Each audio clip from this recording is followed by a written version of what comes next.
Well, so glad you're able to join us. These are the instructional videos that you can find the link to in our Q3 Dialogues for Mission to Reflection Guide.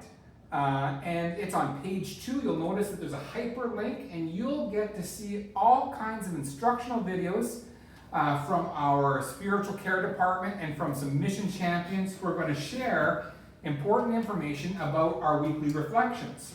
So, I asked for volunteers, and Nandom decided that he wanted to talk about this very first reflection, and it's the Jesus story where the woman with the issue of blood, or the woman who had issues with hemorrhaging, was healed by Jesus. Nandom didn't know that that was the first one when he volunteered, but he graciously has decided to share with us. So Nandom, I'm going to ask you 3 questions. Okay. The first question is, if there was one thing you wanted everyone to know about this Jesus story, about this healing story about Jesus and the woman with the issue of blood, what would it be? What inspires you about this story? And number 3, where do you see that alive at Villa St. Gabriel Villa, where you're a spiritual health practitioner? Sound good? Very well, it does. Okay, so, Nandom, if there's one thing you want everyone to know about this Jesus story, what is it? Thank you very much, David. It's a pleasure for me to do this. And this is one of the most interesting stories in the scriptures as it relates to what we do. Talking about caregiving, spiritual care provision to our residents. So I will say that what really stood out for me is a place of faith and doubt. Okay. Yeah, and 2 things played out here. You remember the words of Frederick Buechner? Yeah. And he said that faith and doubt are not opposite, but they are dance partners in every step of the journey towards the truth. And this woman, first of all, she demonstrated doubt by contemplating, and essentially because of the environment she operated within at the time. Remember, she was operating in an environment where the law specifies that people who are, especially women who are hemorrhaging for a very long time, they are kept in seclusion somewhere. If they come into the public, into the crowd, and they touch someone, that person has become unclean. And so she was struggling with that acceptance, but at the same time, she took that step of faith, and then she touched Jesus, and she received her healing. Okay, wonderful. So let me recap. So this story, you think, encapsulates the idea that faith and doubt are not opposites, but are dance partners on the journey to truth. Exactly.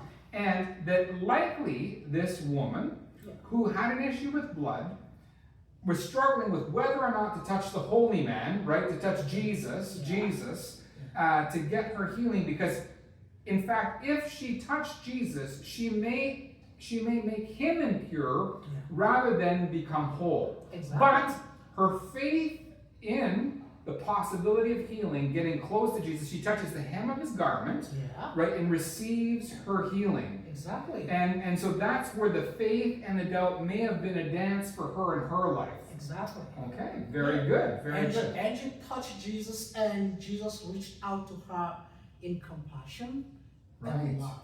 He didn't judge her based on what was happening at the time. Right. So he validated her action.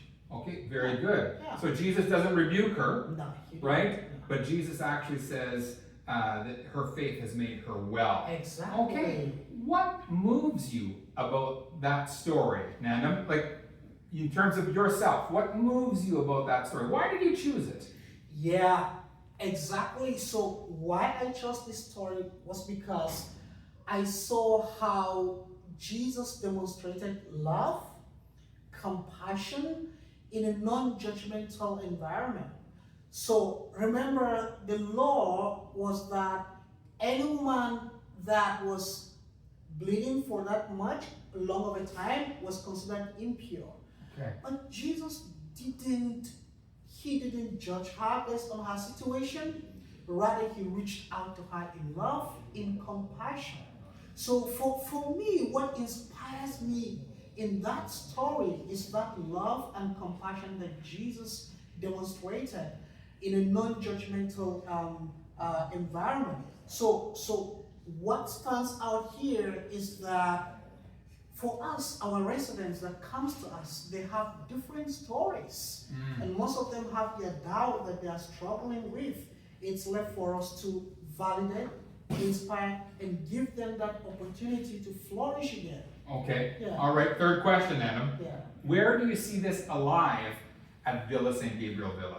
Oh yeah, there are quite a number of many examples where we've restored the dignity to many people who come to us in the residence. But I want to bring out one of those examples. There's one of our residents that was brought into our care, and that resident doesn't have family. You know, so when he came in, virtually what that meant was that he had nothing to really take care of him, right? And he was accepted in love, and he was catered for. And after a while, we realized that he loved watching television. Okay. And one of our colleagues shared with someone who had connections with some organization that can help out. And within some few days, he got a brand new television set up in his room. And each time I go to his room, I see him looking happy, and he's always inviting me to come watch some interesting programs with him. So wonderful. So you saw a need. Yeah. It was person-centered. Yeah. The team rallied. Yeah. He didn't have family to provide some of these extra needs. Exactly. And so, as an organization, you found him a television so that he could have person-centered care in his life. Exactly. And that helped restore his dignity. Okay, very good. Yeah. Well, there you have it. There's Nandom's take on this very important Jesus story. I hope it blesses you.